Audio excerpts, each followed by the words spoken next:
Well, welcome everyone to another episode of Faithfully Engaged. Today, I've got a different kind of guest here today. I got a really interesting story with him. So, I have Nathan Alberson today. He is a church planter with Church of the King in Evansville, Indiana, and creative director of Warhorn Media, for whom he produces and appears on several podcasts, including Sanity at the Movies, Sound of Sanity, The Bookening, and The Ville. So, Nathan, it's great to have you on today. Great to be here. How are we doing, Johnny? Doing great, doing great. Yeah, that kind of back behind scenes there where we're dealing with not able to hear each other. So it's great to actually hear you, and we can have this conversation. That's right. And I was saying I could have a conversation just with Johnny's eyes, because if people don't know, he's got Frodo Baggins, baby blues. There should be lifeguards just to watch and make sure that I don't dive into his eyes. I'm a happily married conservative Christian man. So, but I just, if people are only get the audio version of this, or they only know Johnny through some sort of verbal or non, you know what I'm saying? They don't see him visually. Then I just think that that's an important detail here, because if I suddenly trail off or something, it's because I've been hypnotized by. I mean, I think this guy could start his counseling practice just all based on this natural attribute that he's been given. He barely needs to say anything, but I just want to make sure that people understand that if they're only listening to this podcast. I need to make that a part of my own intro. Beware of eyes. Beware You of will eyes. drown. Yeah, you should put that in the little thing that you send out to people, your email. That's fantastic. I love it. So, Nathan, tell us just a little bit about your podcasting career there. It sounds like you got your hands in quite a few projects there. So, kind of tell the audience a little bit about what you do there. Yes, sir. So I am actually more or less a professional podcaster. You could read that blurb and people could be forgiven for thinking, oh, he's a guy on the internet that says that about himself. I mean, there's all kinds of guys on the internet that I'm a creative writer. And that doesn't mean you've actually published anything. That just means you put the words creative writer in your bio. Obviously, anybody can start a podcast, which is one of the joys of the medium. Sure. And I'm not upset about that. At a certain point, I was just starting one, but I want people to understand I get paid to do this, baby. So yeah, I am the creative director for a ministry called Warhorn Media.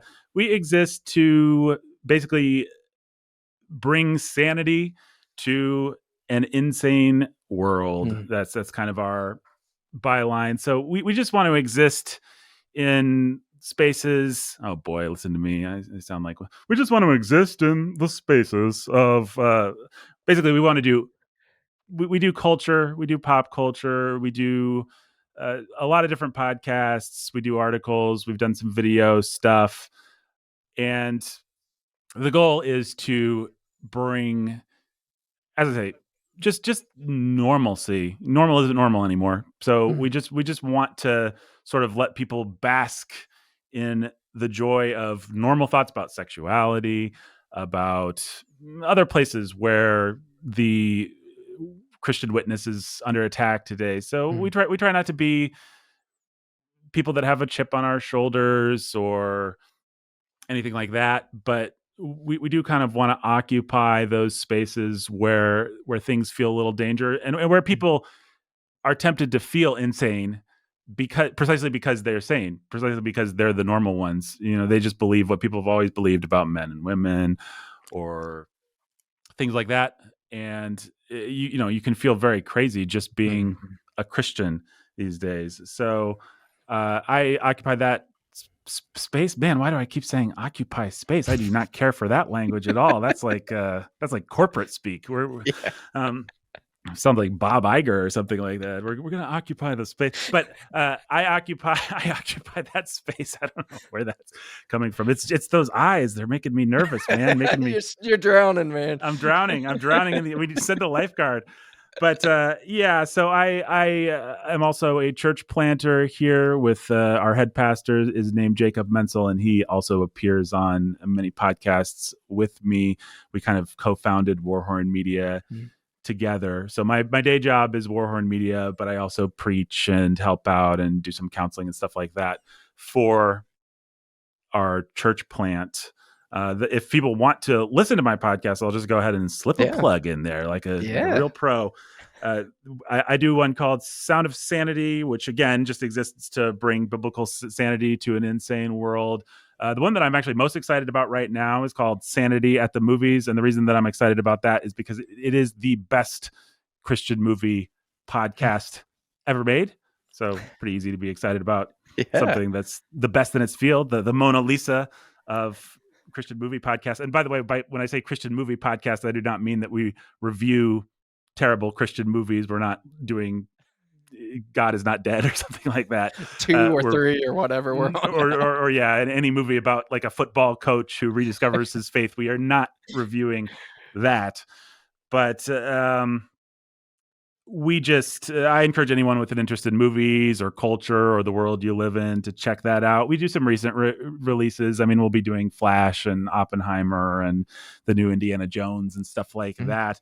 But we also do long form deep dives into classic films. I mean, could be Buster Keaton, could be Charlie Chaplin, could be The Godfather, could be samurai films, Kurosawa. But we really just use the podcast as a springboard to talk about all kinds of, like, we just recorded an episode on Rocky, classic film, Yeah. Adrian Rocky, but and it hasn't come out yet, but we actually used it as a springboard somehow to talk about boxing and blood sport and the way that societies from like ancient Babylon on have used and abused the masculine urge to dominate and to defeat their enemies, and the way that it's been gamified and what's good about that, what's bad about that. And I don't know that whether our views on that would be surprising or not surprising to your listeners, but I thought it was interesting, and we got there just in a little podcast, humble podcast about Rocky.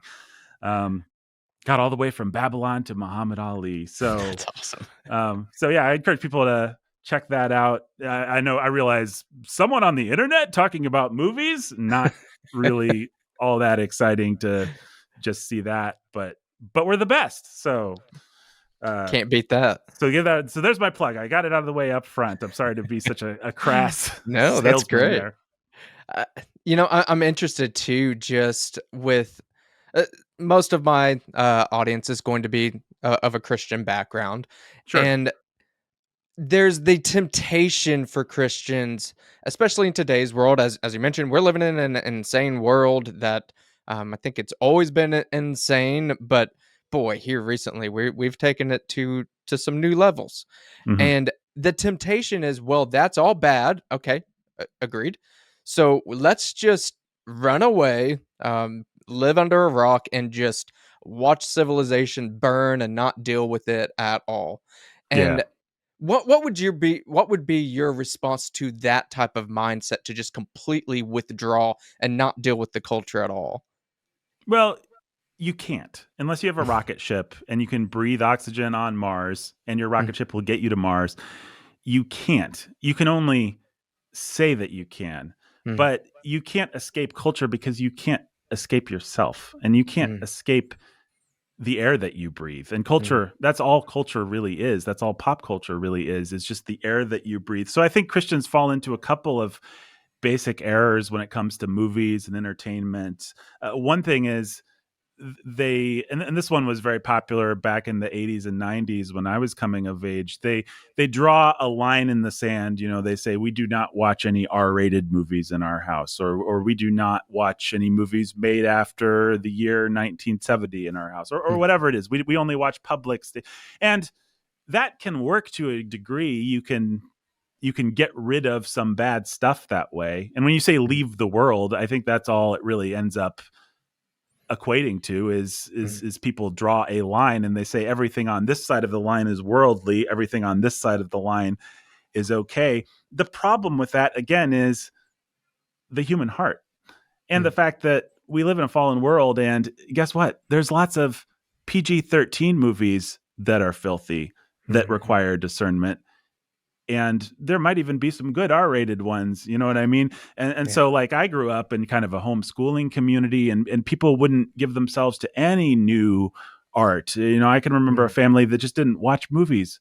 Guess what? Mm. They had books of Renaissance paintings, and you could find naked ladies in those Renaissance painting books, and you could be enticed by the naked ladies in those Mm. Renaissance painting books. You can read the work of Homer, and it can fulfill your bloodlust. I'm not saying don't read Homer. I love Homer, but I'm just saying wickedness is all around us, and Mm. what you have to do is actually have discernment. You can't just draw a line in the sand and say, well, okay, everything's good on this side, everything's bad on that side. If you just were to lock yourself in a bunker and it was just you and your spouse and your kids, there would be five sinners in Mm. that bunker.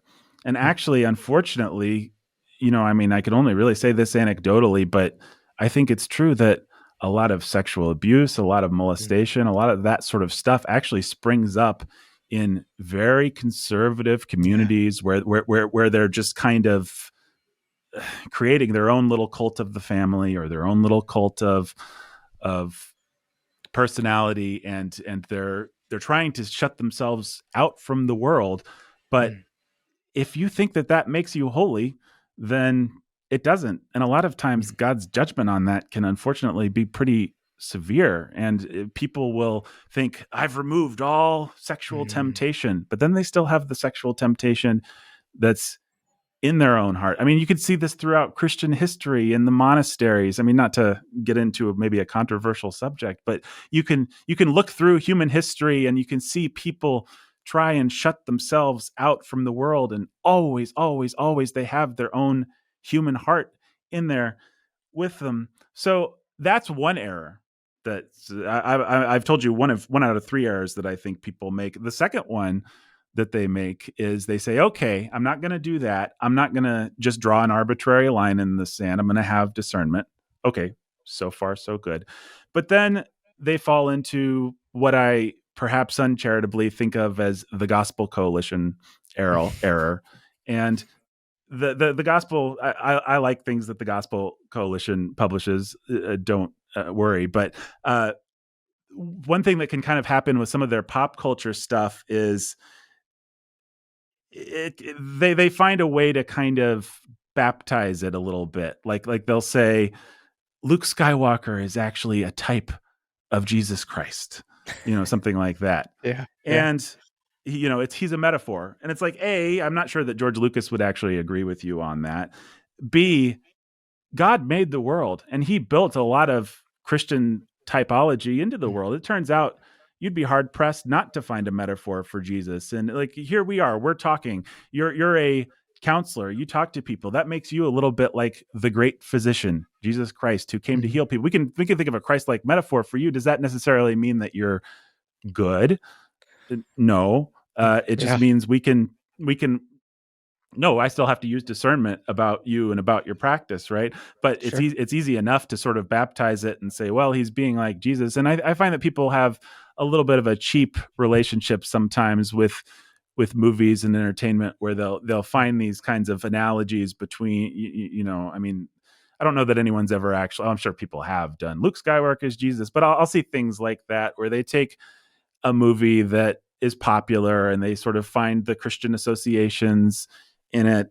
And I think that can be a little cheap sometimes. And Mm. then there's a third error that's a corollary to the second error.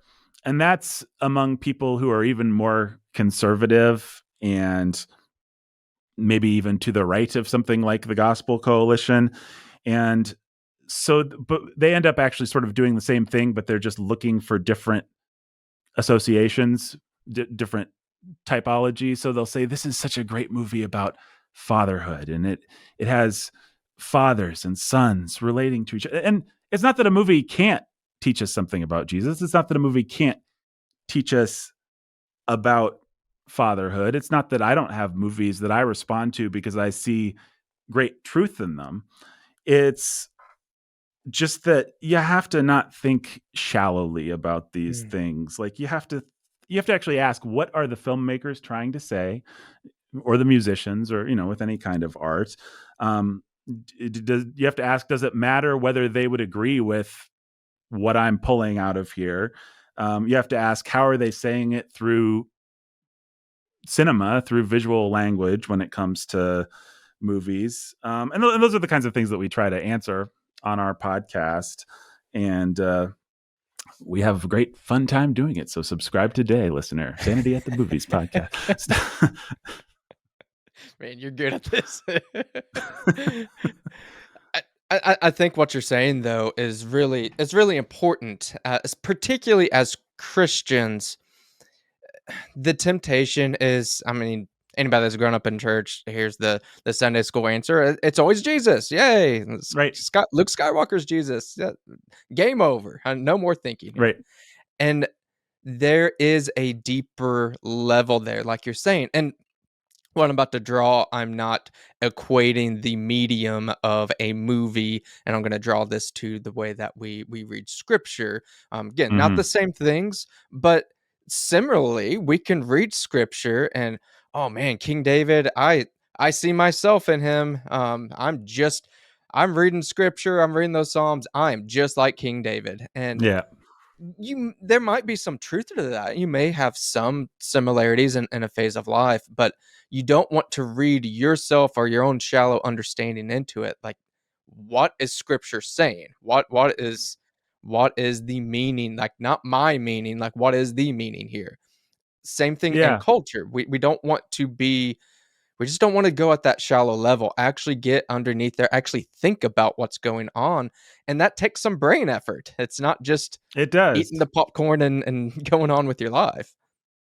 Yeah. I remember early on when I was a little bit more abrasive. There are people who would say I'm abrasive on Twitter now, which I suppose we'll talk about at a certain Yeah. point. But um, early on, this was around the time that the first Wonder Woman movie came out, Mm, and there was a lot of people going back and forth about the feminism in that movie. And there was a popular Christian sort of celebrity who put out a tweet where he just said, "You know what I'm going to do? I'm going to go to the theater and I'm going to eat my popcorn. And I'm going to enjoy the movie."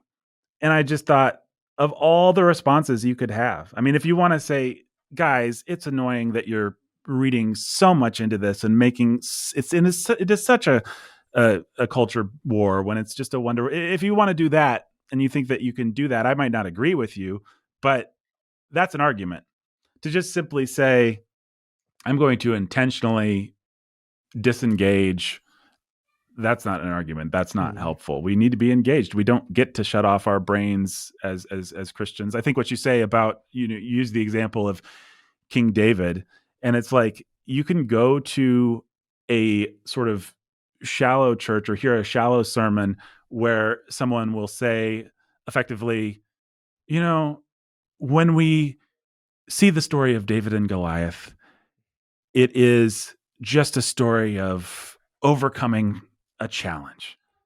Now, I think equal and opposite to that, though, you can go to a church where they'll say when you see the story of King David, remember he's a type of Christ, and so it's just this sort of theological point. And meanwhile, everyone sitting in the pew is like, I know what a David and Goliath story is. It's the story of overcoming a big challenge. Like, you're going to tell me that the one thing that everybody, sports teams, David and Goliath stories, like you're going to tell me that's nothing. mm, And it's like, well, actually, we need to have the discernment and not just run to it's all allegory, and just reduce it to an easy little self-help mm. parable. Maybe there's something more there that we need to see. And I think that can be true of our preaching, that we have those kinds of problems, that we fall into shallow little ruts. And it can certainly be true of the way that we read culture and read pop culture and engage with different texts and different art and stuff like that. So what we always say about our podcasts is we don't want to teach people what to think necessarily. We want to teach them how to think. We want to teach them how to be engaged and how to actually be critically thinking about things. And unfortunately, not that I'm necessarily any better than anyone else, but critical thinking is in short supply these days. So you Yeah. just have to learn how to do it. And that's something that I constantly harp on the podcast that I don't like to take some of the quick pot shots on the left. Not that they can't be fun. I understand the temptation Hmm. of did you see what AOC said? Well, Bernie's crazy. Like I get it, and don't get me wrong. I there's times I laugh at that stuff too. But again, it's shallow. There's not much meat there. I I find myself criticizing much more on the right, not because I agree more with the left than the right. No, like there's very little I agree with the left on pretty much anything. But the shallowness, the shallow response, the quick like, we're just gonna fix this. We're gonna vote for this next president. It's all gonna be gone. We're good to go. Like no, there's this is so much deeper than that. And two, seeing the giving up part of, oh, it doesn't matter who we vote for, so Hmm. what's the point? And I'm sitting there looking at my kids and like, well, that's the point. Like I want my kids to have something to grow for, and I'm gonna invest in them and invest in my family, including some of the politicians I vote for, but it's much more than that. We can't Yeah. just be at that surface level. We got to be in it. If you want to fight, then you need to be in it for the long haul, and that's not just at the voting box. Hmm. It's your life, your life in general. Absolutely. Absolutely. Yeah. Absolutely. Right. Well, you alluded to this earlier, so I'm actually really curious on this because I've kind of been on the outside looking in of this fun little Twitter issue that yeah, I'm sure wasn't as fun for you, being in the middle Yeah. of it. So, um, most people listening to this probably don't know what we're talking about. So, would you mind kind of setting the scene of this particular viral tweet, and I guess kind of a series of viral tweets? And yeah, what happened? What was the issue here? Well, the reason that you're having me on is because I had a couple tweets go viral recently, and Twitter, leftist sort of atheist Twitter mob, came after me. And, I sort of went through being canceled or whatever you want to call it. But actually, there's another story that you should hear first, if you don't mind, because this has Yeah, actually happened to please. me before on a much larger scale. This more recent one, the one that you saw, was relatively small actually compared to the time that they really came after me, which was several years ago now. I want to say it was around 2016. So we were just getting our website, Warhorn Media, up and running. I think it had only been online for a few months, and Star Wars Force Awakens had come out. I think that was 2015 that movie Mhm. came out, if I'm remembering correctly. And I wrote a little article called, should I say the name of the article? Do I want people to find this? Sure. And so it's called Open Letter to Ray. I'm not proud of anything necessarily in the way that the article was written, but it was an article attacking the sort of girl boss feminism Mhm. of the first Star Wars, the first of the new trilogy of Star Wars movies, where Rey is just this perfect Mhm. character with no flaws.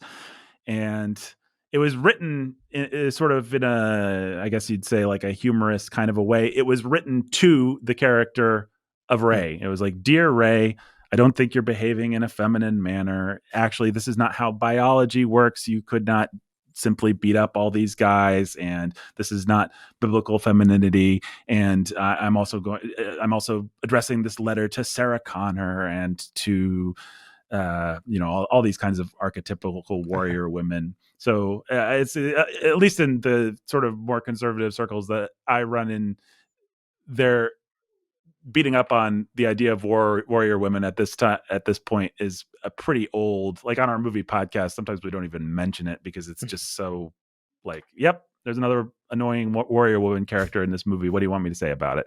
It's just constant. But it felt a little bit more like something that was worth responding to at the time. And of course, it's always worth responding to, but it felt like less of a grazed woodlot in terms Mhm. of saying something on the internet. So I wrote this article and published it. And like I said, we weren't a big thing at the time. Not that we're huge now, but we had only just launched a few months ago, and this article went out, and my friends, my family, people in our church, and some other people that were aware of us saw the article, and then it went away. That was the end of the story. Mm. And once again, it's important to understand just basic biblical and biological facts about sex in this article, but all couched in kind of this cutesy pop culture discourse kind of thing, and really showing off how pop culturally savvy I was. Like, I was making deep cut references to movies and stuff like that, and nothing would have come of it except for it's the internet. And so somehow, I'll never know exactly how, but this Star Trek writer of all things gets the article, publishes it on Facebook, Mm. and says, wow, look at this misogynist dinosaur. Isn't it crazy that people still think like this? And it was insane. It was absolutely crazy. One of the crazier things that's ever happened to me. What happened next? It was so much bigger than what you presumably Mm. observed in the second one, which we'll get to. I'm sorry, but you wanted to hear about this sort of thing, and this is the really exciting one. So we were getting hundreds, if not thousands, of tweets for our company account, for my personal account, for my pastor's account. We were getting hundreds of malicious login attempts to our website per day, which, by the way, at the time, I think my password was like password 123, because in terms of tech usage, I'm 1,000 years old. And so I felt pretty stupid when we were getting all these malicious login attempts. I was getting, I want to be careful not to overhype it, because in both of these cases, I wasn't swatted. I don't know that anyone actually meant me real physical harm, but they're certainly saying things like you should die. Sure. And what the cute thing that they liked to do in this case was they'd find pictures of, if you're familiar with the biblical story of Jael putting the tent peg through the guy's head in the book of Judges, or if you're familiar with the apocryphal story of Judith cutting off a dude's head, kind of a similar story in the Apocrypha, people would post those pictures and they would either say, "This is biblical femininity, bro," or they would say, "This should happen to you." And there are a lot of funny ones. I really think, and we'll talk about the more recent one here in a minute, I assume, but discourse has gone downhill even in a few years. People were pretty funny in the way that they made fun of me. It hurt, but they were creative. They were colorful. They would say things like, Daisy Ridley, who played Ray, of course, Daisy Ridley should bench press this fool into the sun, and all this kinds of stuff. The other thing is, somewhere in that article, I made a terrible mistake. I wrote the words, "As men, we have bodies crafted for war." Now, I'm not Arnold Schwarzenegger now, but especially back then, I had a neck beard. I was pretty severely morbidly obese, and there were some really bad pictures of me online. So people found those pictures, and they just had a field day Mhm. with, "Oh, body crafted for war. Yeah, it looks like you've got a body crafted for lasagna," stuff like this.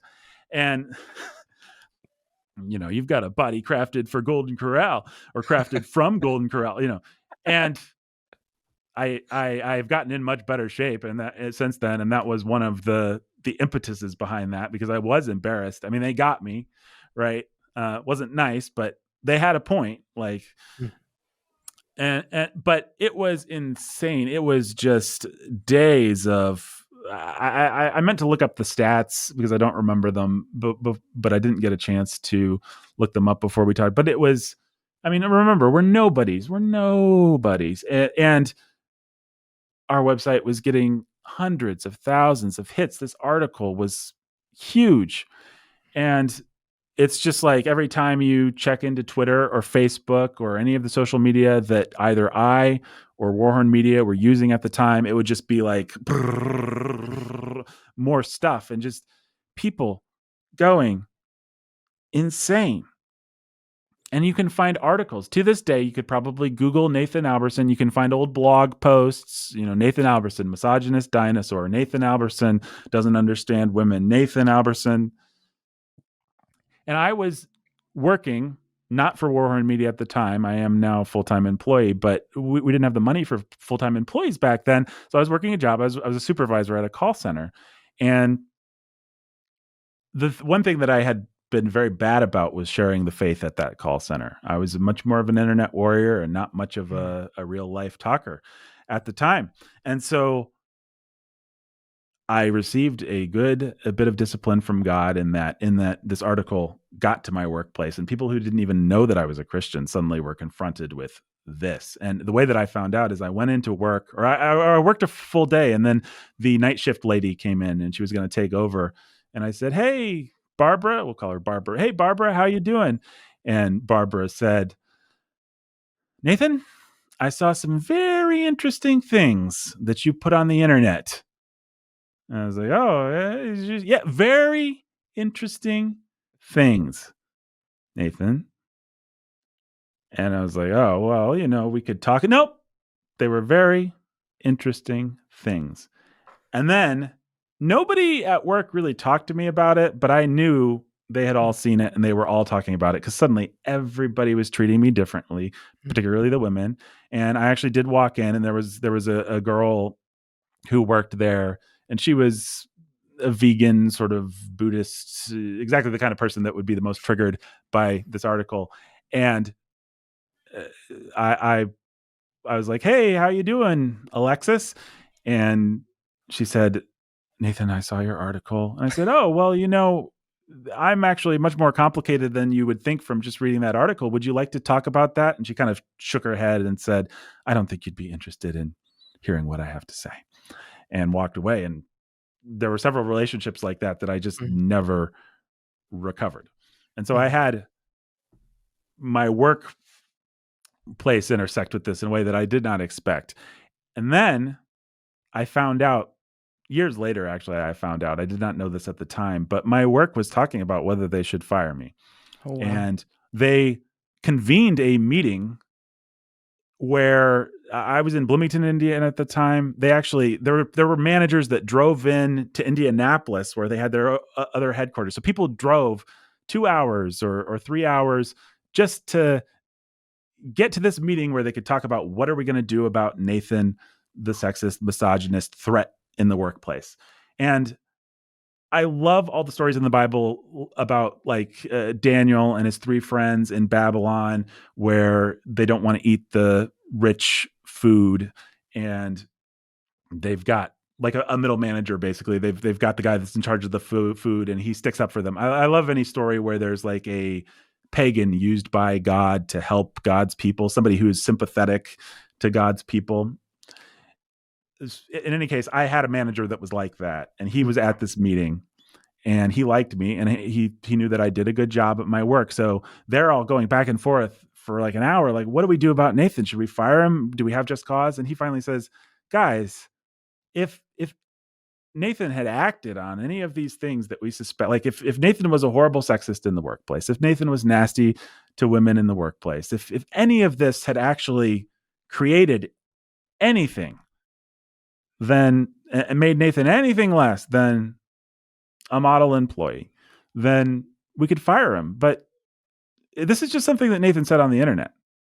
It it doesn't affect anything about this job. Is Nathan not allowed to post whatever he wants on the internet?" And this was a new thought to them. Like Hmm. they went round and around and around and around and around, and they were like, "Oh yeah, I guess you're right. It hasn't. Like we never thought of Nathan as a sexist. I'm not, in fact, a sexist. I'm happy to work with women in the workplace. I'm happy to have them over me and under me. And I mean, it's just like the things that they were assuming about me based on this article just weren't true. Um, and so they were like, "Huh, we didn't think about, we never thought about that." And so they let me keep my job. And I only found out about that like years later, but that was crazy. The amount of hate, the amount of people just saying, "You should die," people saying, like pictures of heads being cut off, like an old painting of Judith cutting off the general whatever's head, and people saying this should happen to you. Like the idea that it is surreal to be that hated. Like you don't know me. You've Yeah. never met me. You have no idea who I am. And yet I represent everything that is evil to you, everything that deserves to be destroyed to you. That is a very, very strange feeling. Hmm. And I mean, I assume we'll talk about what I learned, but one thing that I very quickly learned is it hurts. And you might think it wouldn't. And actually I sort of thought that it wouldn't.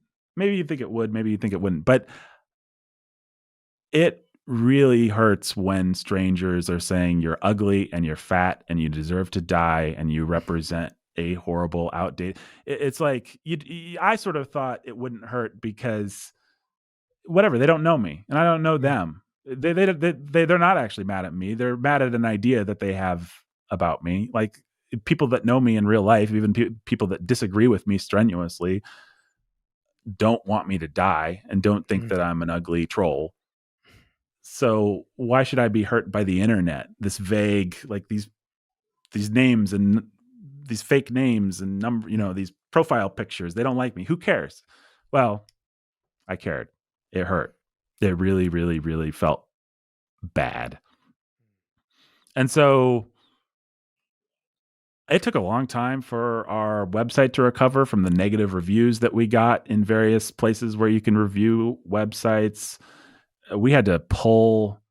I was basically our ministry is and what was and is a ministry of that local church, and which has now planted the church that I'm working for. But be that as it may, like I was a youth or what was I? I was a small group leader at the time. They had to pull my picture. They had to Hmm. pull my phone number. Again, I don't want to overhype it. I'm not sure my life was actually in danger or anything like that, but it's just crazy knowing that there's like hundreds, if not thousands, of people out there that hate you. And that Hmm. was the first one that happened. And that was however many years. I think it was 2016. So that was almost a decade now. But that was my biggest time actually putting up with this kind of thing. Wow. Yeah, I had no idea about that one. But before we get into this more recent one, Yeah. some people may know this, may not. I'm not going to equate this near to Nathan's uh, stage. This was a very localized fire that I dealt with back in December. So I share this example in part. One, yeah, I mean, I know yours went kind of more, just it wasn't just a small area and went bigger, but typically you don't think of Indiana as like, oh, well, there's where all the liberals live. Not that Mhm. I'm sure there are plenty that are there, but you think of California or Oregon or whatever. Right. Um, Rural Oklahoma, that's not where you think of. Like that you think it is, God's country. There's no liberals, nothing. You can just say or do whatever you want. Well, and this might get into discussion later of some other things that you've learned. Um, I made this blog post and also a video.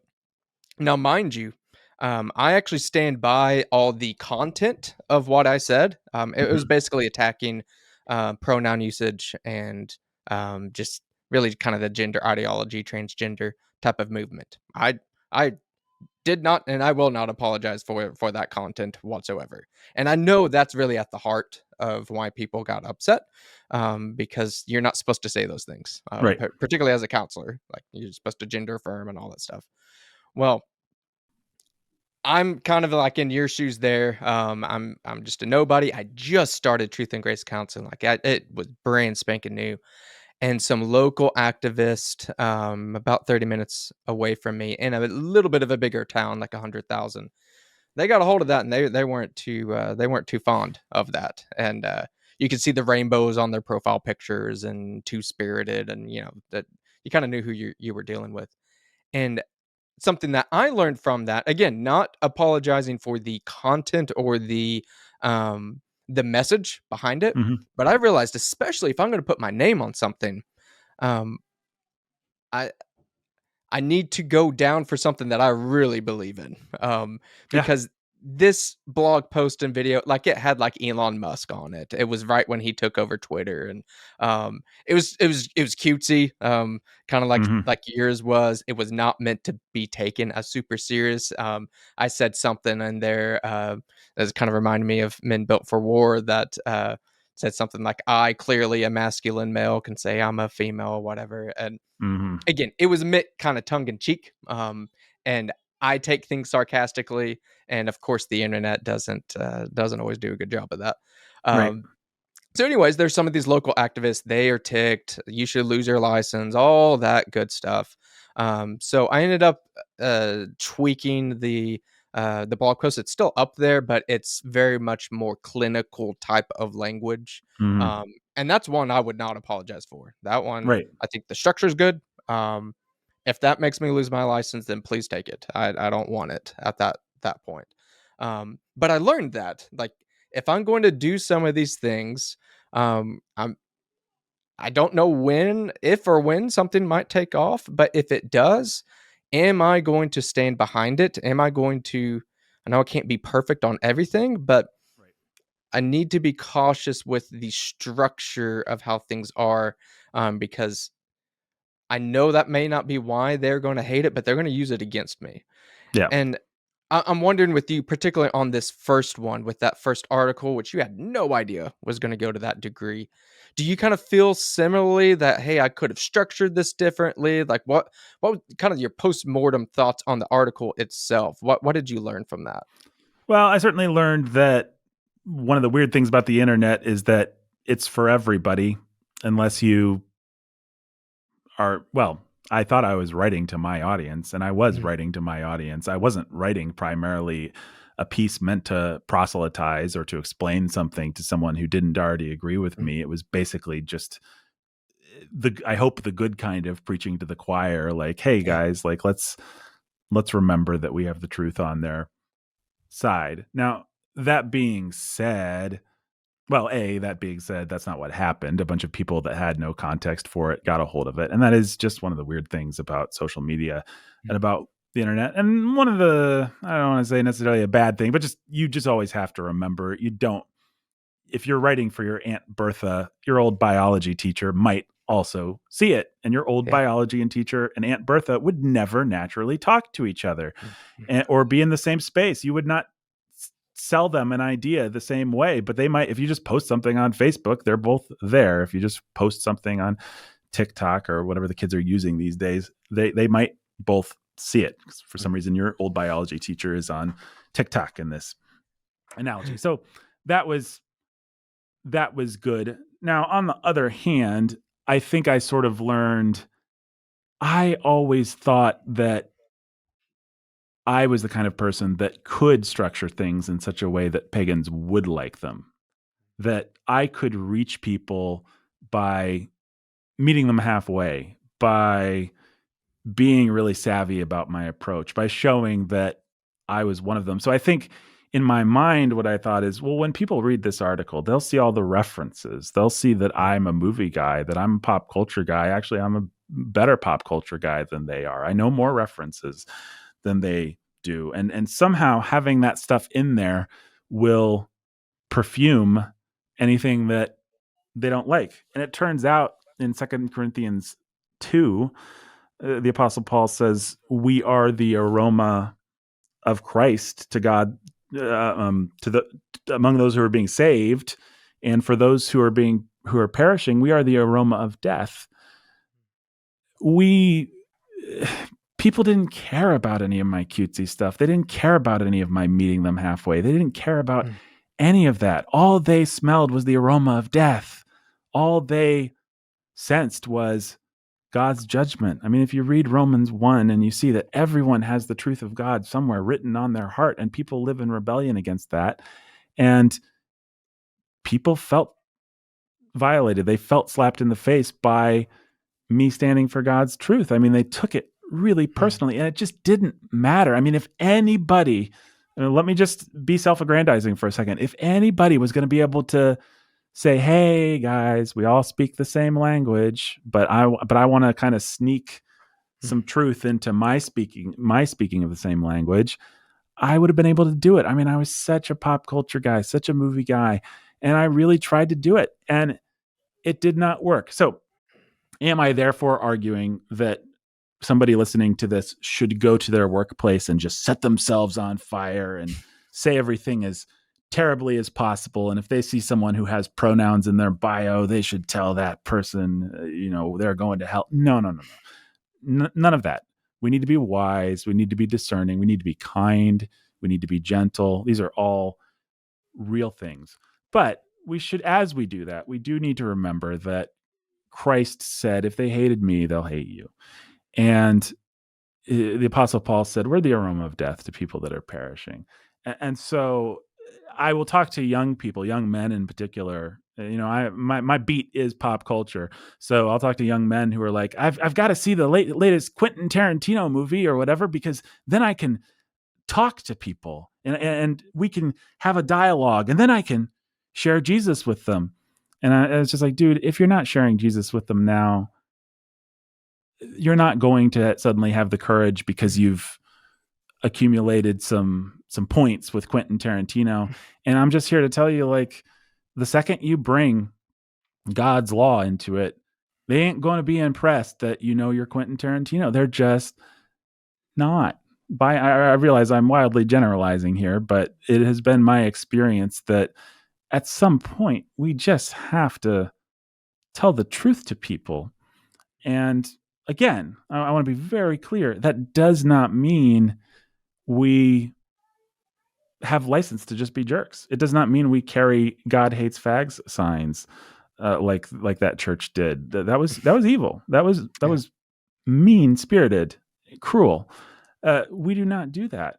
But on the other hand, again, we can't just sort of we can't create like a camouflage that'll let us sneak the truth into the Mm, camp. I really wanted to do that. I really resented growing up in a conservative, like I said, homeschool community where people just hated pop culture as a matter of course, and I wanted to be the guy that could marry those two things. And it's not, I now do a movie podcast and other things for a living, so I guess in some sense I did, but you can't do subterfuge truth. It doesn't work that way.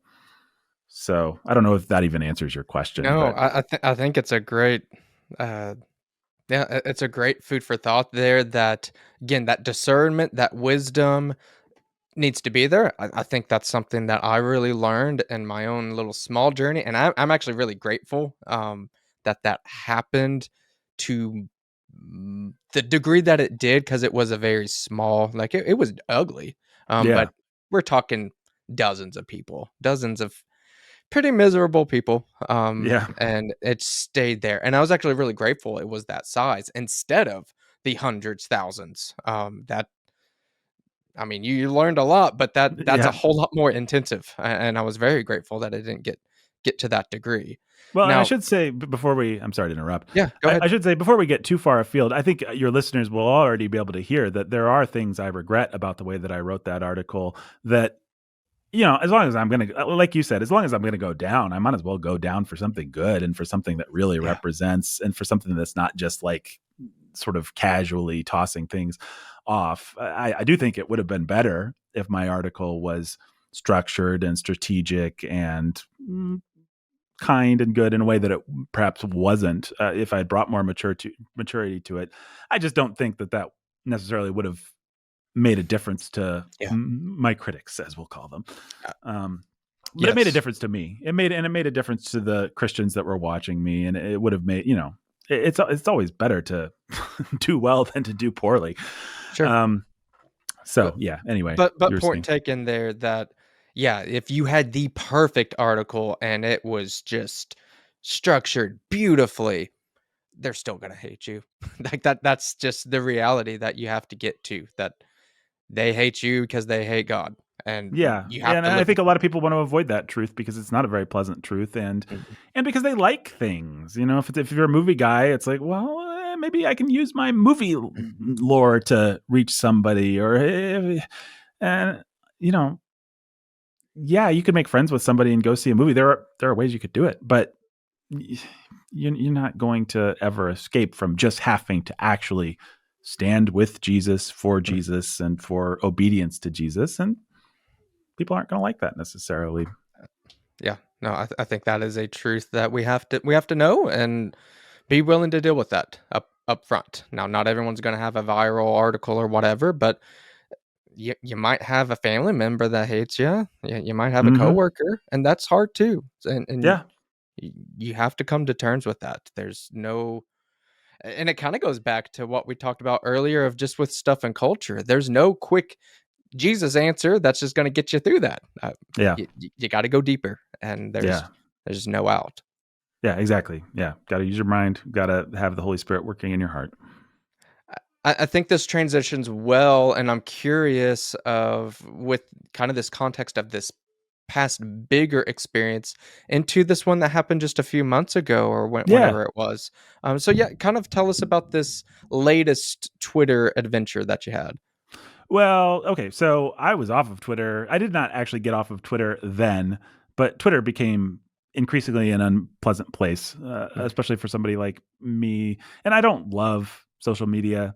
I don't have a intrinsic philosophical problem with social media, which we can talk about at some point if you want. But I I have no reason particularly to be on social media. I'm just, I don't know whether I'm a millennial or Gen X or whatever, but I'm just past the age of really needing to use it for not my job.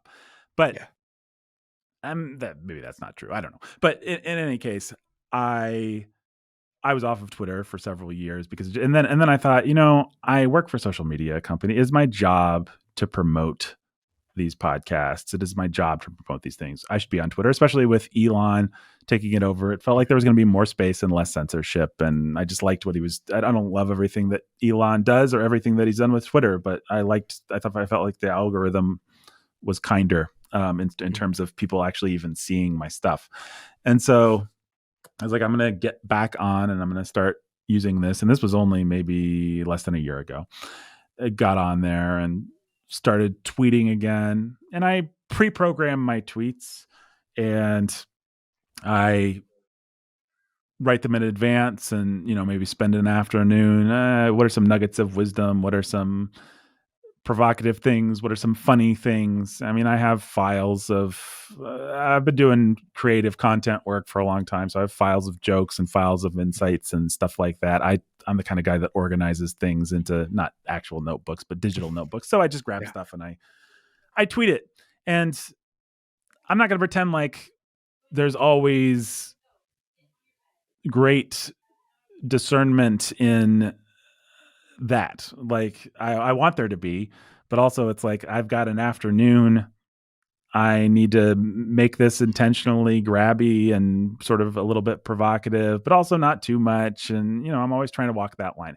Anyway, with all that as a mea culpa, because, I'm sort of thinking like your listeners might be like, well, he had this one experience. So how could he be dumb enough to have, have a second one? But anyway, I wrote these tweets that got me in some hot water. And the first one tells a literal truth in a provocative way. So, when I was getting married, I had a list of 4 things that I was looking for. And I wanted somebody that I was attracted to. Obviously, anyone who tells you they don't want that is selling something, to quote the Princess Yes. Bride.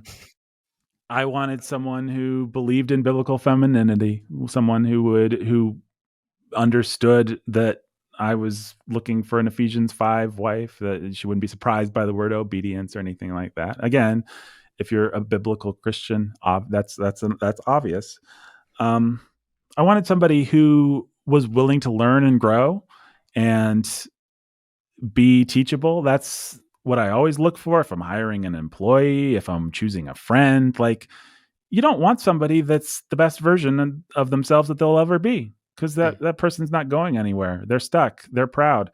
You want somebody that is interested in growth and change and becoming better. You want somebody with the humility to see their own flaws. Like, that's just like, why would you hang out with anyone else if you had a choice, right? So those were the kind of the things that I had in mind when I hit the dating scene, and I thought, hey, I'll do a tweet about that. And then I admittedly, and perhaps wisely, perhaps unwisely, I don't know, but I wrote it in a way that's more provocative, I think, than what I just said. I'll just read the tweet. The tweet is, quote, "When I started looking for a wife, I wanted one who was pretty, who would be obedient and teachable, who thought I was funny. Oh, yeah, I also thought that I should marry somebody who thought I was funny," which might sound sort of proud and self-aggrandizing, but it's like, what do you want me to do? Marry somebody who doesn't think I'm funny? You want me to be miserable as a, like, all I do is make jokes. That's my personality. If I marry somebody who doesn't like my jokes, I'm just going to be sad. So, if all the women there's not enough women and I have to choose one, and there's one with godly characteristics who doesn't think I'm funny, of course I'll marry her. But if there's enough fish in the sea, well, why not find somebody who is going to appreciate my sense of humor? I mean, come on. I actually had a friend say to me, "Well, Nathan, you shouldn't look for someone who thinks you're funny." Whatever. Let's not over spiritualize this dude. Actually, I was with a pastor at the time, and he said to my friend, "Hey, whatever. Let's not over spiritualize this dude." Nice. So anyway, I wrote the following tweet. Quote, "When I started looking for a wife, I wanted one who was pretty, who would be obedient and teachable, who thought I was funny. I felt embarrassed by that list. And in some ways, I'm tempted to feel embarrassed by that list, but I shouldn't. Those are good things to want." Now, I just, before even reading the tweet, unquote, by the way, I gave you a little window into my thought process about actually getting married and to some of the tension and neuroses that I felt about that thought process. Like, hey, babe, I'm hoping you will obey me. Who wants to be that guy? But, I would encourage young men who are looking for wives to look for things like that, to look for a godly woman. And so that's all I really meant, but I did word it in a provocative way. Sure. And then around that same time, I wrote another tweet, which I don't really feel bad about this one. I don't know. It says, "You can spot a rebellious woman, read feminist, just by the way she walks and dances and stands and goes through doorways. Her body language always says, quote, I don't need anybody, unquote. It's very unattractive." Now, you cannot always spot a rebellious woman by the way that she goes through doorways. I am well aware of that. However, in this medium of pithiness that we call Twitter, you engage in hyperbole. As a matter of course, hyperbole is a good rhetorical strategy sometimes, or at least a venerable one. And I was engaging in hyperbole, which, if anyone doesn't know, that just means exaggeration. So I'm making a point. I'm saying you can kind of tell who hates God just by looking at them, which is true if you have eyes to see. Not always true, not 100% true. Certainly there's many nice, lovely, wonderful pagans out there who I believe will go to hell if they don't repent and believe in Jesus, but they're cool to hang out with. I'm well aware of that. In any case, I sent this tweet. And I'm not sure how these things work, but somehow, in this case, I think I am. I think that there is a person who is online who simply looks for tweets like this to show to the mob and to try and get it's in the Frankenstein movie. It's like the little boy or the woman or somebody or in the French Revolution movie, the person that's running ahead and says, "Hey, mob, come this way. There's the monster. Get him. Bring your torches and pitchforks and stuff." So somebody found these tweets. They tweeted them. Again, most of my audience is conservative, is Christian, isn't going to be super surprised by any of this. Maybe some of it they'll think is provocative. Maybe some of it they won't. But by these tweets had already gone by. They'd gotten whatever likes and retweets and all that they were going to get. And then this mob found them and descended on me. Like I said, it wasn't anything like as bad as the other one. This one probably lasted for a little over a weekend. But they were mocking those tweets. I will say, interestingly, you heard me say earlier that people were pretty colorful and funny in the way that they made fun of me the first time. I don't know if discourse has changed or if I just attracted the wrong kinds of people this time, but it was all very boring and repetitive and just made me feel like, man, when people hate God and they hate God's truth, it just sort of saps them dry. Or maybe we could make some grandiose statement about internet culture and where it's taking us. I don't know. But the point is, it was really boring. It was just like the same stuff. So for the doorway one, people would say like, make jokes about going through doorways and, just kind of do the most literal reading and then mock the most literal reading as if that's a valid criticism. And for the wife one, they really centered in on the word teachable, and they said, Nathan, what you're really looking for is a dog. And I got pictures of dogs and hundreds of dog tweets. But then I did also get you should die. And I got people talking about, can we call CPS on this guy, which is pretty disturbing. I mean, I don't know why. If you met me and my wife, we wouldn't strike you as normal or provocative or anything, but just a boring married couple.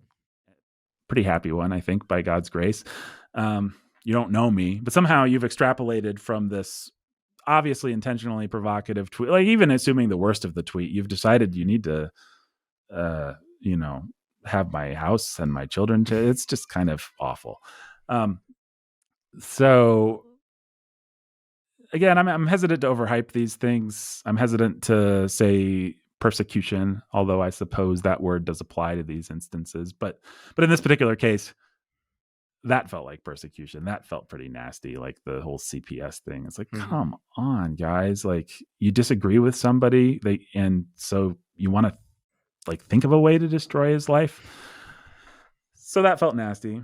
Now, the fun part about this is that J.K. Rowling actually got a hold of the walking through the door tweet, and she responded to it in a I want to say, compared to most of my critics, a pretty classy way. For one thing, she took a screenshot and she removed my name, so she didn't send anyone else after me, which is really nice. And she did not have to do that. She could have wielded her power to send a much larger mob after me, and maybe I'd be saying this is the worst one that's ever happened to me. But she did not do that, and she actually had a pretty funny response. Remember I say you can tell a feminist by the way she walks through the door, and it's not very attractive. And so J.K. Rowling says sarcastically, quote, "You may scoff, but my own husband's interest in me was first awakened by watching me ricochet haphazardly off a door frame for half an hour before he came to assist me." So that's a pretty sick burn,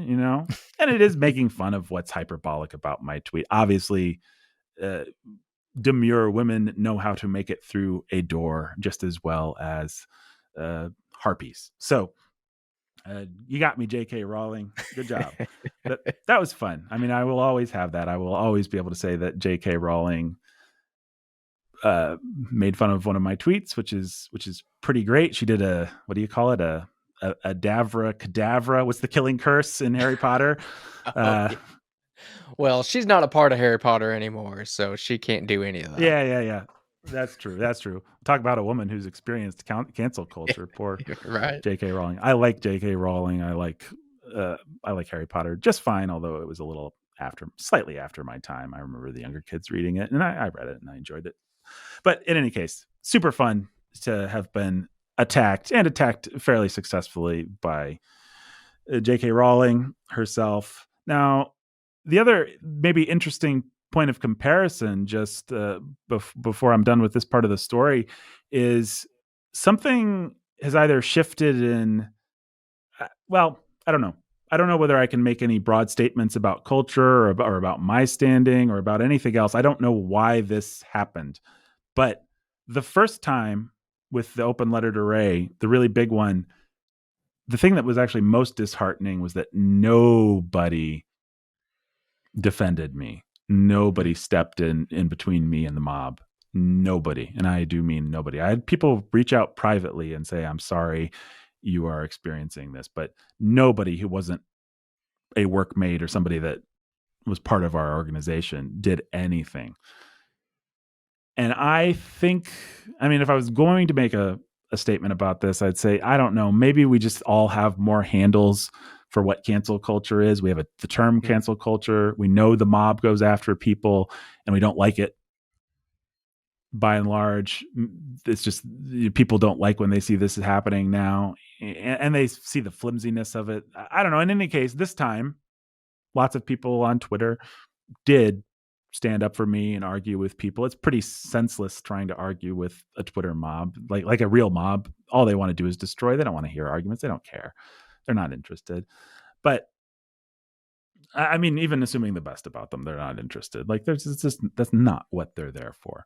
But in any case, lots of people actually stood up for me. I felt much less alone. I felt very lonely the first time. I kind of had that existential feeling that, I mean, this is way too grandiose of a metaphor, but Elijah, when he's hiding out in the caves and he says, I'm the only one left to serve you, God. And God says, no, actually, there's whatever the number is.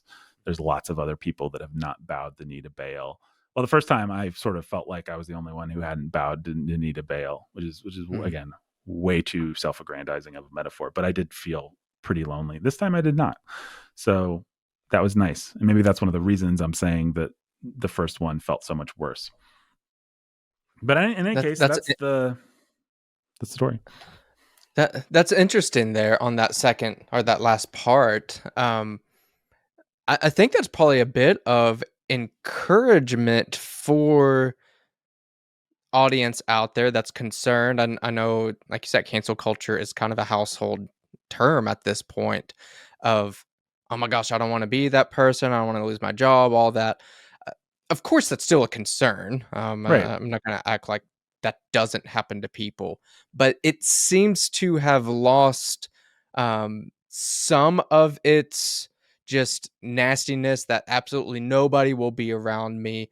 There's enough people that are aware of it, and like you're saying that it's a nasty thing, that yeah, there's still danger, but you might be more likely to have people that are there on your side. Kind of like your old boss that Yeah. was like, but yeah, Nathan's not doing anything. You have more of those people on the internet, but also in your real life to be able to stand up. Now, obviously, there's going to be a lot of nasty people on the other Hmm. side, but um, I do think that's a bit of encouragement, I do too. especially on Twitter, which again is not a perfect place, but it's better than it was a couple years ago. Absolutely. So, as much as what we shared earlier of trying to craft your things online in a good manner, you want things to be, you want to defend something that's good. At the same hand, especially for these tweets, like, what I mean, are you gonna proofread every single tweet? Like, you can't make every tweet a perfect thing. So not living in an amount of fear of like, oh my gosh, if I say men are men and women are women, I'm gonna lose everything. Right. It could, I guess. I'm not gonna say that's impossible, but self censorship seems to be probably a bigger problem for many people than the actual censorship. But Yeah. would you agree with that? Yeah. No, I think that's absolutely true. I mean, I think one thing that's probably changed is that there are many people, pagans, Christians, left, right, whatever, who are just tired of the monolithic nature of what happens in our mainstream media a lot of times, of what seems to happen in the world. It's just whether you agree with, like, when you go to see Buzz Lightyear or whatever, and there's a lesbian couple in there, whether you agree with that or you think it's horrible or anything in between, it's annoying that they're pretending like there's no argument to be made Mhm. there, like they've just already won. And I think in many ways Donald Trump is not a good man.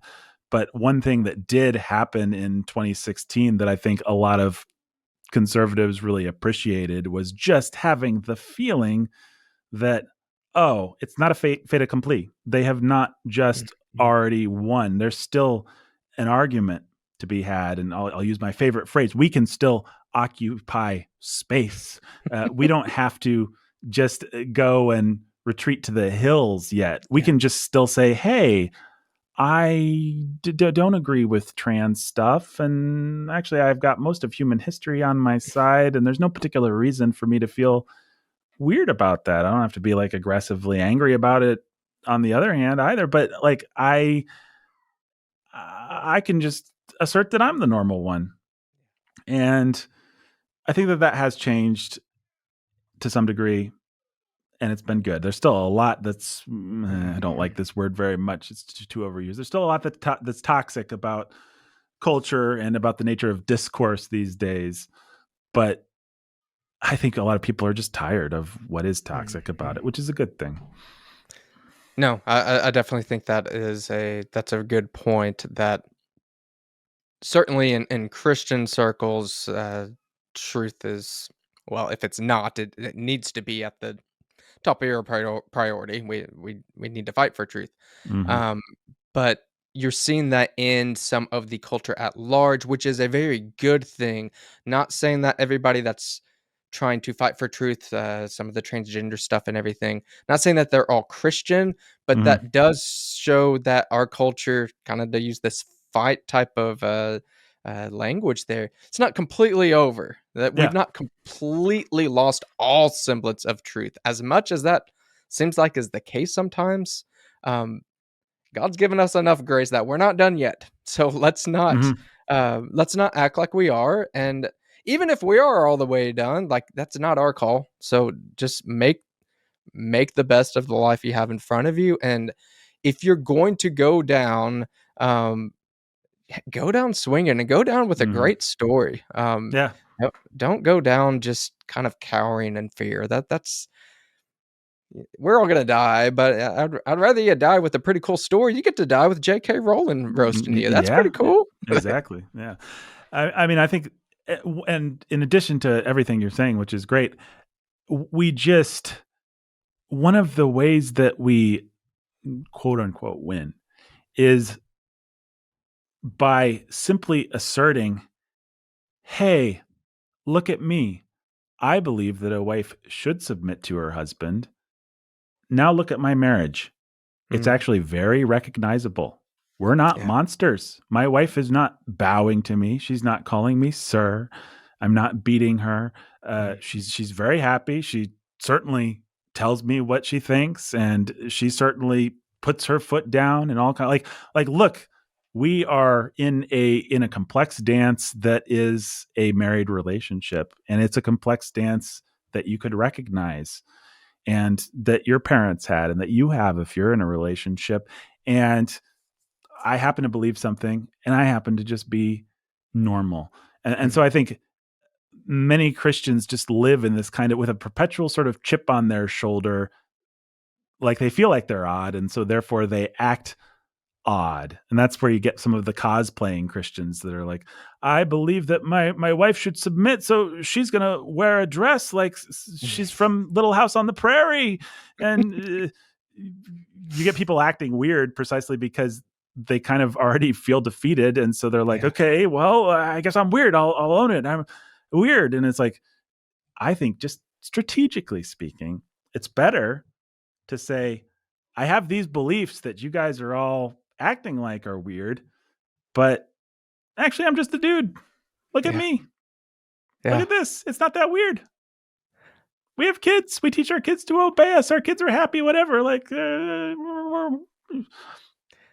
you know? I think that's really important, and it goes back to something you hit on earlier of unfortunately it and I don't have any stats on this, but just anecdotally, there seems to be too much smoke, so there's probably fire of some of these more conservative, more homeschool families, which to be, transparent, I'm conservative, we're homeschooling our kids, I'm not saying that's bad.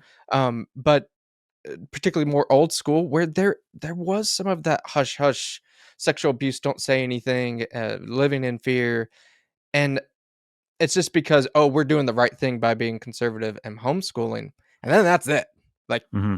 battle's won, it's all over, and you're not actually living a joyful life, you're not following God's commands, you're just think you already want it, and you haven't. Hmm. And that piece there again, not saying that, oh, people see how great our kids are and our lives are, well, therefore they're going to come to Jesus, but it is some good evidence there of, yeah, like we're not all monsters. And Right.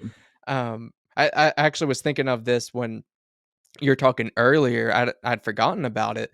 I don't remember what you had posted. Actually, it was something along the lines of about your views on spanking. Of um, like, hey, great thing about spanking is you spank them and it's over. You don't have to Mhm. make a big scene or whatever. Which I thought was a great critique again on some of the far right people that it's like, boy, I spank my kids 50 times a day. They're going to learn to respect me. And it's almost kind of that cosplay type of Mhm. analogy you had there. Yeah, yeah, And yeah. I said something along the lines of, and it was like, it was almost verbatim. I tried to make it like a literal quote to my daughter that was acting up at the lunch table, and I wanted to eat my lunch. Like, Mhm. I don't want to discipline you. And the thing that, and I said something like some of your friends were catching up with me because it was like a residual of some of the tweets that you got, some of the haters. And I said something like, "Honey, I don't want to have to spank you."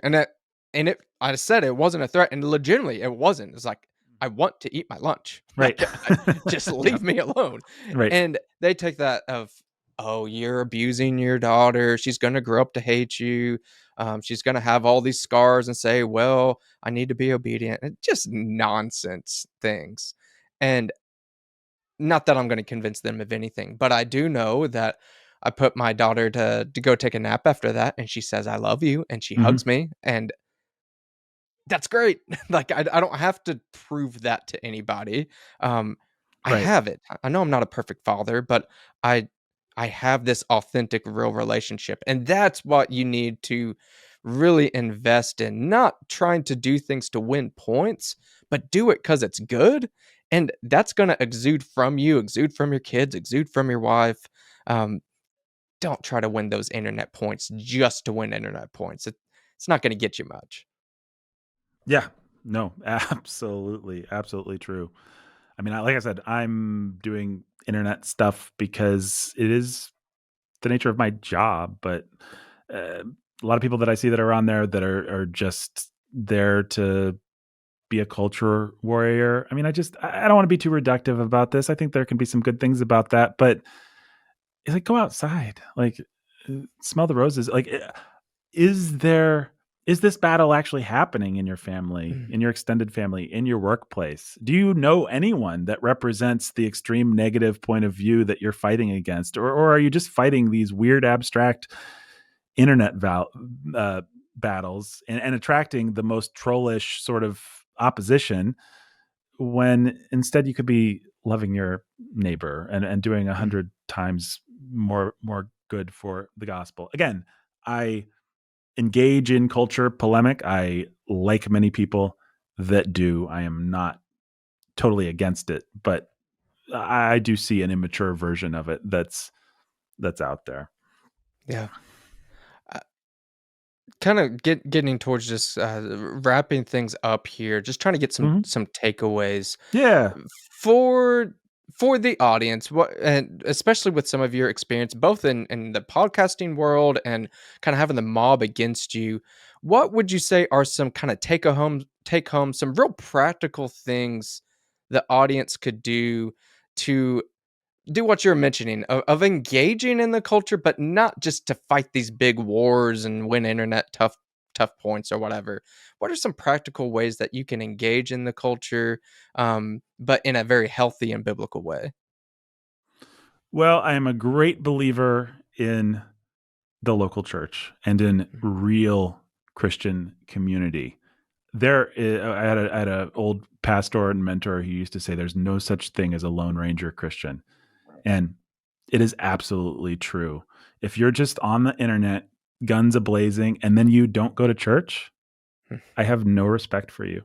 Mhm. If you can't actually partake of Christ's bride in a real localized way, if you don't have Christian friends, if you're not part of a real community, then if you can't do the 101 stuff, then why should I trust you to do the 300 level or the 400 level Mhm. stuff? Like you, and if you're doing it without accountability, like the good thing is, i I've been lucky enough or blessed enough to be in a job where I have a boss and he can say, no, Nathan, don't tweet that. Or that's too much. People edited Mhm. my article for better or worse. Maybe maybe at the end of the day, we look back and say we didn't catch everything, but I was part of a Christian community, which actually came directly out of my church. And there were people to encourage me. There were people to rebuke me. There were people to provide accountability. And you need that. And you need to not sort of give into the cultural myth of found family and just surround yourself with the people that you like or the people that you feel like get you, the people that are going to tell you, no, that article is great. That tweet is great. You need to be part of a church where there's people with bad teeth and people of a different socioeconomic class than you and people with different backgrounds. The wonderful thing about a local body is that you're not actually going to like everybody, and there's going to be some of your rough edges will be worn off and some of their rough edges will be worn off, and God works through the church. Who is the great church father who said you cannot have God for your father without having the church for your mother. So this doesn't directly answer your question, but it is foundational. If someone is not interested in simply reading their Bible, in simply loving their wife, loving their husband, taking care of their kids, going to church, I have zero interest in anything that they have to say Mhm. about the broader culture. None. I don't care what gifts they have of rhetoric, what gifts of insight, what gifts of discernment. If you cannot do the basic stuff, it's like if you Mhm. go to a church and nobody's friendly, nobody shakes your hand, you're not going to go back there. It doesn't matter what their doctrine is like. If Right. they can't do kindness, then you really don't care what they say about the sovereignty of God. Mhm. And it's not that the sovereignty of God isn't important. It's not that doctrine isn't important. But if they can't do 101, you're not going to be real interested in their 400 level stuff. And so Yeah. I think the most important thing that anyone can do is go to church, and then sort of coming out of that, love their local community, love, Mhm. go to things, be part of things, have friends, have neighbors. Don't just be I'm not an anti-internet guy. I literally get paid to work in new media. I'm a new media guy. I'm a podcaster, for crying out loud. But I'm telling you, if your only thing is podcasts, listening to them, creating them, if you're just a content creator, then you're not living the life that God made you to live as one of his body. You have to be part of the body, and you have to love the people where you're at. It may be much more important for your wife to bake that pie, and then you both to trudge over to the family that just moved in and say, hey, we baked you a pie, and it's an awkward, terrible conversation, and then you invite them to church and you feel stupid inviting them to church because you don't have like a good lead in. And if your wife is like my wife, then she's very uh, upfront about it, and I'm like, I still want to find a way to package it, but she's just like, you should come to our church. But doing that, so much more important than the most awesome tweet.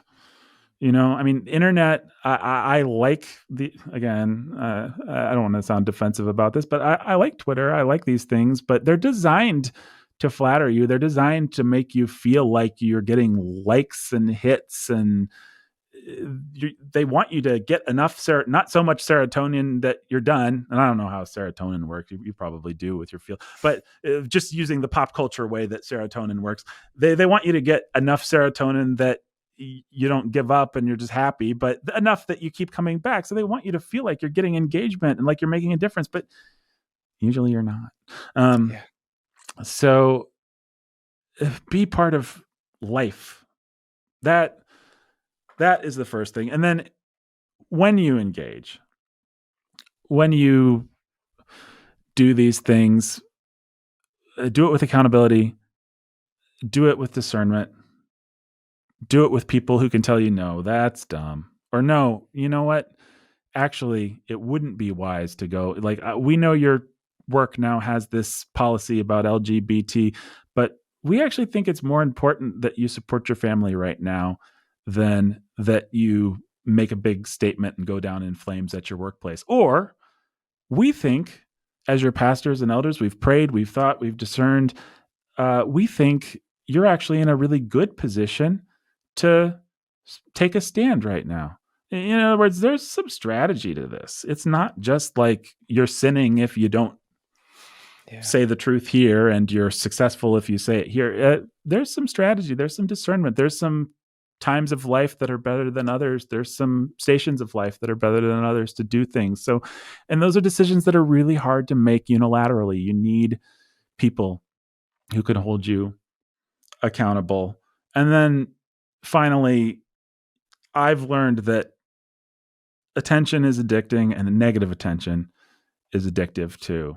Mhm. For all of the times where I've had these mobs after me, there is a part of me that doesn't want to just block, that doesn't want it to go away. There's a part of me that's like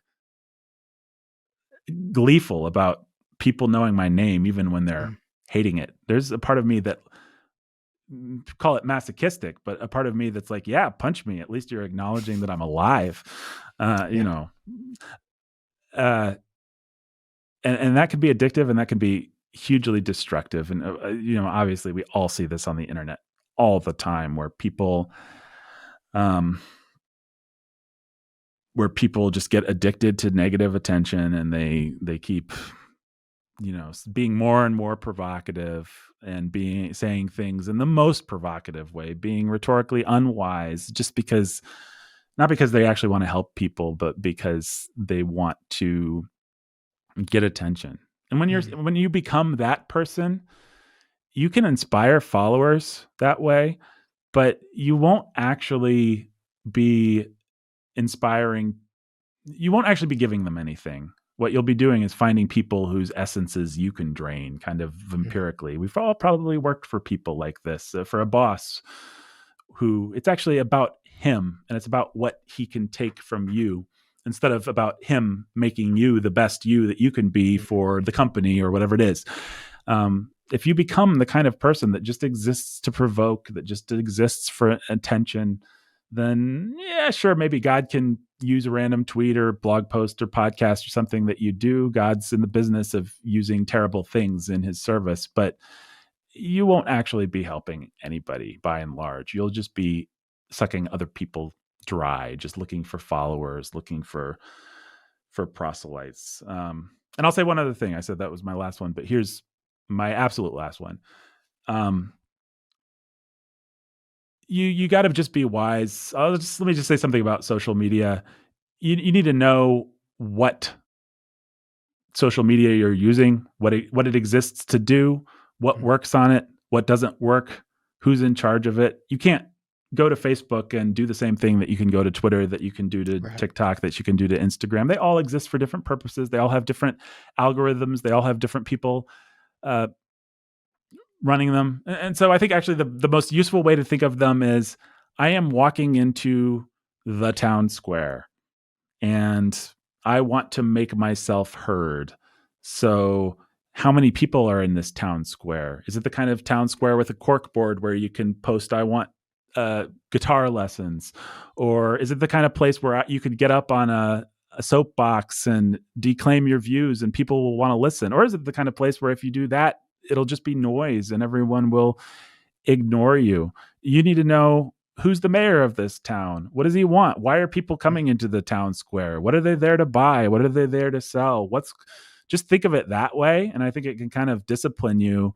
Um, I mean, one of the reasons that I don't feel that bad about my provocative tweets is because I'm not actually on Twitter primarily to win people's hearts. I am there Mhm. to advertise podcasts and things that I do, which I think are much more helpful than my tweets, things that I hope will be a help to people. I'm there primarily to attract conservative Christians to come and check out my stuff.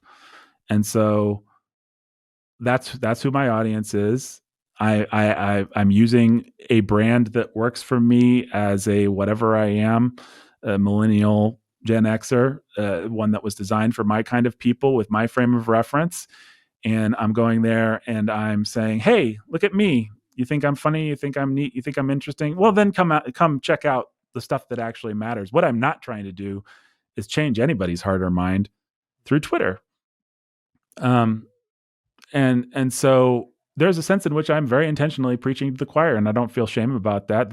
Yeah. That's what if I was just in my life preaching to the choir, that'd be bad. But Twitter's a place where I go for 5 minutes a day to preach to the choir and say, "Hey, choir, you want to learn how to be a better choir? Well, come listen to my podcasts or whatever."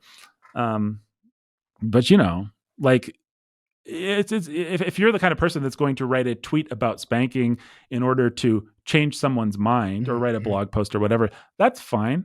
If you're the kind of person that wants to say something, make someone say, "Oh, that's an interesting thought about spanking. I should go deeper."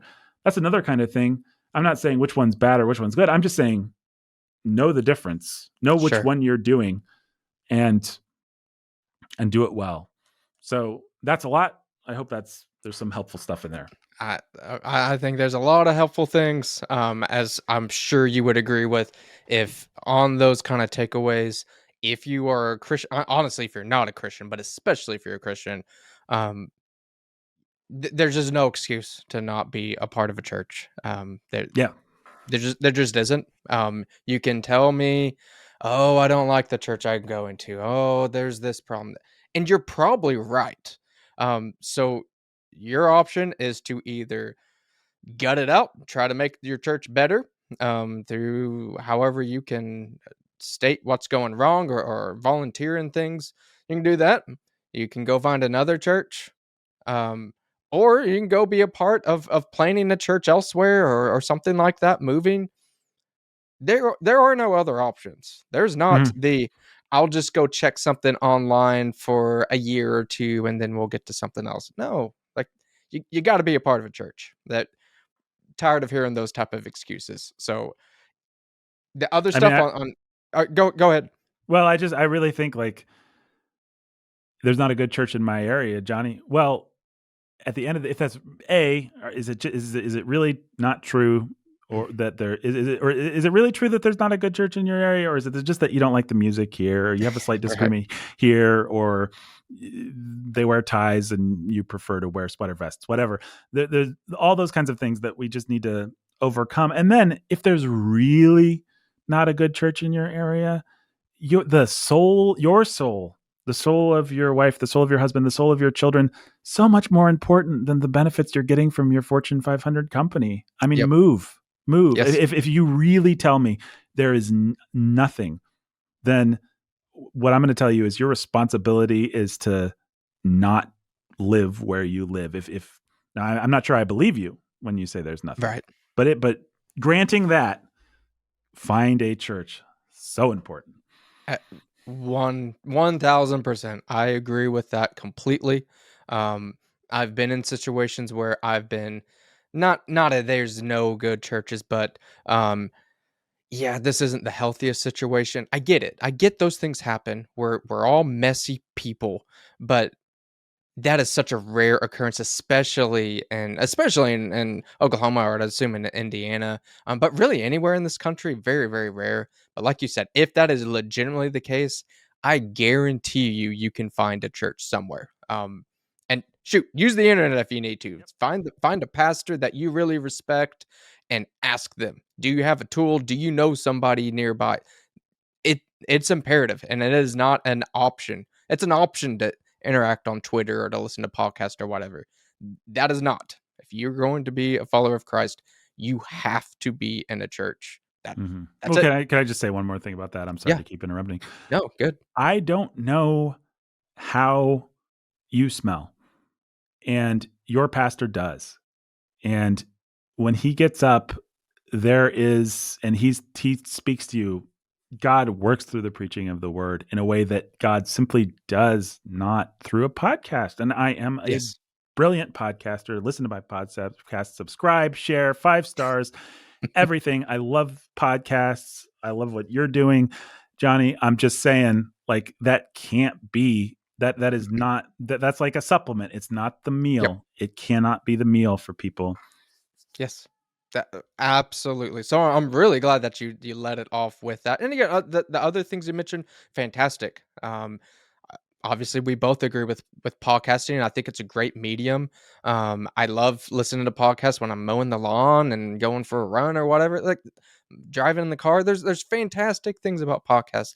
It is not the church. Hmm. It isn't. It will never. And honestly, even the podcast of listening to John MacArthur or whoever that is preaching an old R.C. Sproul sermon or something, like those are great too. You listen to those. That's not the same as being in church. You're gonna have a pastor that's gonna have far less speaking ability probably in your Hmm. local community, but they're gonna be more important to you. You absolutely have to. So Right. John yes, MacArthur, however wonderful he is, he's not the man that God has entrusted your soul with, unless yes, you happen to go to his church.